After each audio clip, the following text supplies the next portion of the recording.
Welcome to the Real News Network. I'm Jessica Devereaux in Baltimore. Relations between the U.S. and Israel may be reaching a new low. Reports have come out citing that U.S. officials are suspicious that Israel may be leaking information about the Iran negotiations to the press. Fearing the leaks, media organizations are reporting that the American government is limiting the information that it shares with Israel. This is all taking place as Israeli Prime Minister Benjamin Netanyahu is waging a re-election campaign in Israel. Here to give us the latest on how that campaign is running and the significance of these suspected leaks is our guest, Shir Hever. Shir is an economic researcher in the Alternative Information Center. Thank you for joining us, Shir. Thanks for having me, Jessica. So, Shir, let's start off with the story about the leaks. Trying to get a sense of what made the Americans even suspicious that the Israelis were leaking this information. But more importantly, if this did happen, what would be even the motivation for Netanyahu and the Israeli government to do something like this? Well, the whole story about Netanyahu going to speak before Congress, even though he was, this is against the interests of the White House, and is something that originally seemed like a ploy by Netanyahu just to get more popularity in the upcoming elections in Israel, something directed at the Israeli public. Like, for example, his trip to Paris after the Charlie Hebdo attacks to show himself as a sort of representative of Israel around the world. But the more it becomes clear that he's actually doing irreparable damage to the relations between Israel and the US, the more it becomes clear that Netanyahu's trip to the US and these alleged leaks regarding the negotiations between the US and Iran, information that Israel is in a position to disseminate and thereby sabotage these talks, are actually so this thing could actually mean that Netanyahu is here not serving his own political campaign, but actually his donors. More than 90% of the donors to Netanyahu's political campaign are from the U.S.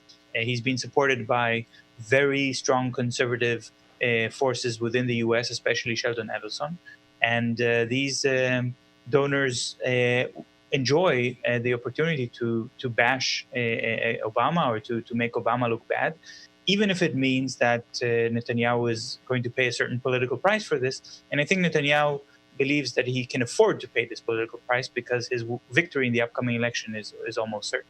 All right, so almost certain. Let's talk more specifically about this campaign. Is it at all going in the wrong direction? Is he still more or less a shoo-in, especially in light of the divide that you mentioned, and his posturing in front of President Obama and other Democrats? Now more than 20 Democrats say they will not be attending his speech next month. I would assume that this would hurt him in some way. Is it hurting him at all in the polls?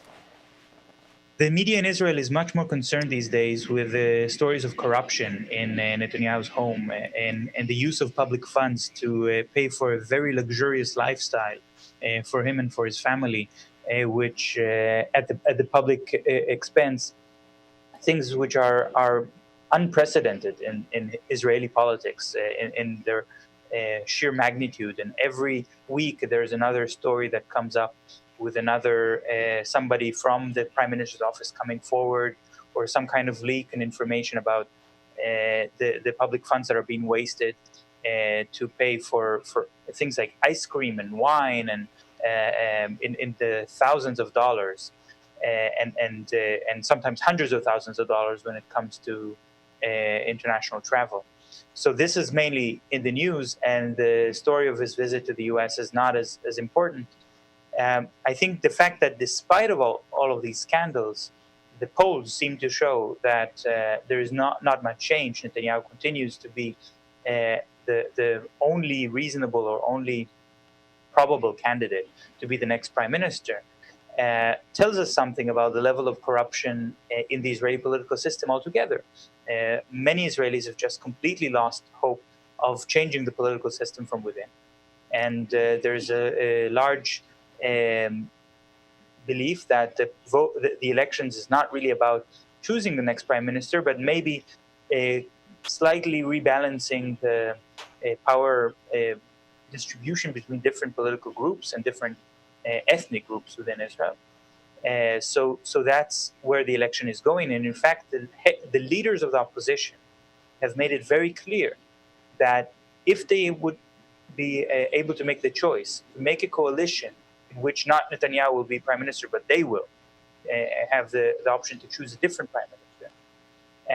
In order to have that kind of coalition, they have to make a coalition with the Arab parties, with the Palestinian parties inside Israel. And they will maybe have enough votes to do that. And they made it absolutely clear that they would not opt for this option. They would rather sit in opposition rather than cooperate with Arabs. And I think that sends a clear message that there's actually nobody who really wants to be prime minister more than Netanyahu himself. All right, let's pivot and talk about Netanyahu's legacy, something that happened last summer. The AP released, this study that talks about the high civilian death toll in Gaza, the house airstrikes. Can you speak to some specifics? What was so compelling in this study for you, Shir? This study confirms what has been already told to us by Palestinians from Gaza from the beginning of this attack, of the Israeli attack in the previous summer, that this attack was an indiscriminate massacre of civilians, defenseless civilians, by air bombardments and artillery fire on a massive scale, at least an unprecedented scale in recent history, where the Israeli army has killed very large numbers of civilians compared to a relatively small number of fighters. We cannot ignore the fact that Palestinians did resist the Israeli invasion. There was a collaboration of all of the different Palestinian factions. It's not just the Hamas party, who were fighting together against the Israeli army with very limited means, and many of them paid with their lives. But according to the AP survey that was done right now, more than 60% of the casualties were civilians. And from the air bombardment, that's especially interesting because AP have taken a sample of 247 houses that were directly bombarded by the Israeli Air Force and artillery. And they checked who lived in these particular houses, and they did quite an in-depth study. They checked the names and found to see whether these names were mentioned by the various factions in Gaza as names of fighters who were commemorated after their death. And they found that only 11% of these houses actually contained armed individuals. 89% of the houses contained no weapons and no one armed, and nevertheless, these houses were bombarded with people inside them. But Shir, I'm sure the other side would be saying, but you know what? It's not like they intentionally targeted these homes. They would probably point to the fact that this is just what happens with war. Hamas uses human shields. You've heard these arguments. What would you say to that? What would be your response? I think this is the importance of the AP report now, because it really undermines the Israeli narrative about that war. This argument, as if Hamas has been using human shields to protect their fighters, this is an extremely racist argument.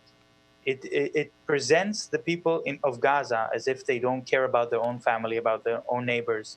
We should remember, Hamas is a political party which is Palestinian. These are Palestinian people living in Gaza, and to imagine that they would be willing to sacrifice their own neighbors or their own family members in order to somehow deter the Israeli army from attacking a military target is preposterous and very racist. You would not make that kind of claim regarding Israelis, for example. You wouldn't say that Israel is putting children in harm's way in order to get a sympathy around the world for fighting Hamas. So that's very important to say right at the start. But what the Palestinians have been claiming is that this argument is also preposterous because Israel has no qualms about attacking and killing civilians. And what this AP report shows, it proves it actually. It proves that it's not that Israel has bombed buildings in which there was at least one member of some hiding terrorist armed to the teeth and using human shields to protect themselves, because only 11% of these houses actually contain people with weapons, which means 89% of the houses that Israel bombed were just homes of families. And that completely disproves this whole human shield argument. But And I could hear them also saying this is part of the fog of war. It's not like they knew that there was only 11% of these homes had fighters in them. What would you say to that? Well, this is actually the second part of the Israeli narrative, which has been debunked by this AP report. And that's something that we should pay very close attention to, because the Israeli army has been claiming again and again, we have the most precise weapons, smart bombs, excellent intelligence. We know exactly what we're doing. We know exactly where we're bombing. And they've actually made a very repeatedly this argument that because they have the ability to focus their firepower on armed targets or on the intended targets of their fire rather than on civilians nearby, that their weapons are sought after in the international community, and that Israel can export these weapons because they have the ability to target specifically the people they're aiming at and avoid this problem of fog of war. And now we know that that in fact all of this hype about the Israeli intelligence and precision weaponry is nothing more than hype.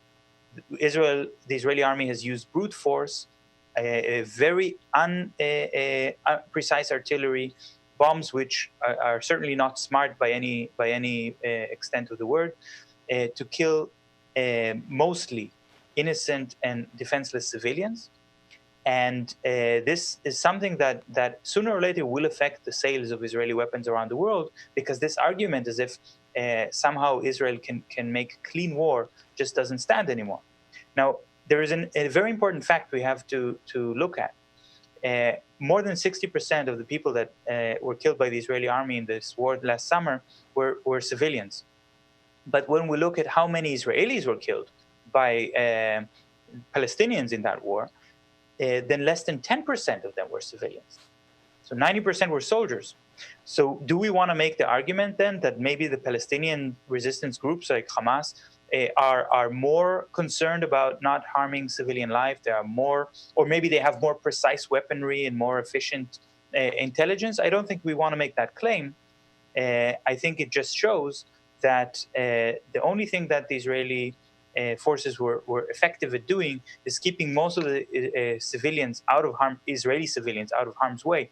But when it comes to using their offensive capabilities, they have made no effort to distinguish between civilians and the fighters.